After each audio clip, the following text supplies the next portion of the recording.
Em nome do Pai, do Filho e do Espírito Santo. Amém. Bom dia. Do Evangelho segundo São Mateus. Naquele tempo, quando soube da morte de João Batista, Jesus partiu e foi de barco para um lugar deserto e afastado. Mas quando as multidões souberam disso, saíram das cidades e o seguiram a pé. Ao sair da barca, Jesus viu uma grande multidão, encheu-se de compaixão por eles e curou os que estavam doentes. Ao entardecer, os discípulos aproximaram-se de Jesus e disseram: Este lugar é deserto e a hora já está adiantada. Despede as multidões para que possam ir aos povoados comprar comida. Jesus, porém, lhes disse: Eles não precisam ir embora. Dai-lhes vós mesmos de comer. Os discípulos responderam: Só temos aqui 5 pães e 2 peixes. Jesus disse: Trazei-os aqui. Jesus mandou que as multidões se sentassem na grama. Então pegou os 5 pães e os 2 peixes, ergueu os olhos para o céu e pronunciou a bênção. Em seguida partiu os pães e os deu aos discípulos. Os discípulos distribuíram às multidões. Todos comeram e ficaram satisfeitos, e dos pedaços que sobraram, recolheram ainda 12 cestos cheios. E os que haviam comido eram mais ou menos 5.000 homens, sem contar mulheres e crianças. Palavra da salvação. Glória a vós, Senhor. Se a gente fizer uma matemática, fica até estranho. 5 pães, 2 peixes. 5 mais 2, 7. 7 divididos por 5.000 é igual a 12 cestos cheios de sobra. Então é uma conta que não fecha naturalmente. E isso acaba sendo um desafio para nós que cremos. O número 5, somado ao 2, então 7. 7 é o número da perfeição, é o número completo. Temos apenas 5 pães e 2 peixes. Sim, mas juntando 5 pães e 2 peixes, nós temos tudo o que precisamos. Há um número de plenitude no número 7. Ainda poderíamos fazer uma ligação do número 5 com o Pentateuco, os 5 primeiros livros da Bíblia, a Torá, e o 2, que poderíamos fazer uma comparação com os 2 testamentos, o Novo e o Velho Testamento, divididos por 5.000 pessoas. Então, é suficiente. A divisão não priva as pessoas dos dons, mas faz com que todos tenham acesso. É uma lógica diferente, uma lógica da fé. Significa que os dons que nós temos, por menos que sejam, com a solidariedade, divididos através da solidariedade, da fraternidade, geram não só o atendimento das necessidades de todos, como também geram a abundância. Quer dizer que os dons, que de uma certa maneira pareciam insuficientes, não só são suficientes, como eles ainda servirão para mais.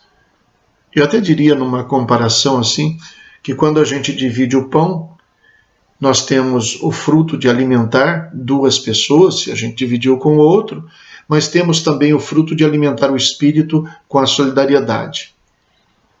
É por isso que os pobres, por mais pobres que sejam, sempre têm alguma coisa a oferecer.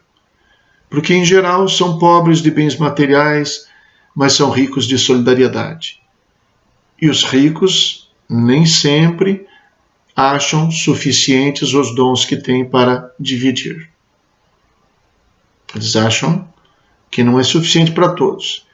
E se o fazem, é porque, graças a Deus, eles são ricos de bens neste mundo, mas são pobres em espírito, quer dizer, não são apegados aos bens que têm. Esta aqui é uma lição que Jesus nos dá, uma lição real para ser praticada. e aplicada a tudo, não só aos bens materiais, como também nossas capacidades. No fundo, de que servem os nossos talentos se nós não os colocarmos a serviço? De que adianta eu ter uma bela voz e cantar bem para mim mesmo, para uma autopromoção? Na verdade, a beleza de uma voz servirá para agradar a outros, os nossos dons também. Nós nos enriquecemos dando, nós multiplicamos os dons através do serviço, da solidariedade, da comunhão. É lição evangélica. É uma lição que Jesus insiste em nos mostrar, porque ele mesmo põe isso em prática. Notem que ele teve a notícia da morte de João Batista, devia estar muito triste, desolado, por isso queria ficar sozinho. Mas quando a multidão vem, ele não rejeita a multidão, compadece-se dela. Ele não retém para ele mesmo seus dons, sua pessoa, seu tempo. Muito pelo contrário, é bem provável que com a morte de João Batista, ele tenha sentido também que o povo estava meio órfão daquele grande profeta. Então isso foi o que ele fez, o que ele ensinou, e é o que ele espera de nós. Chama atenção para 2 detalhes.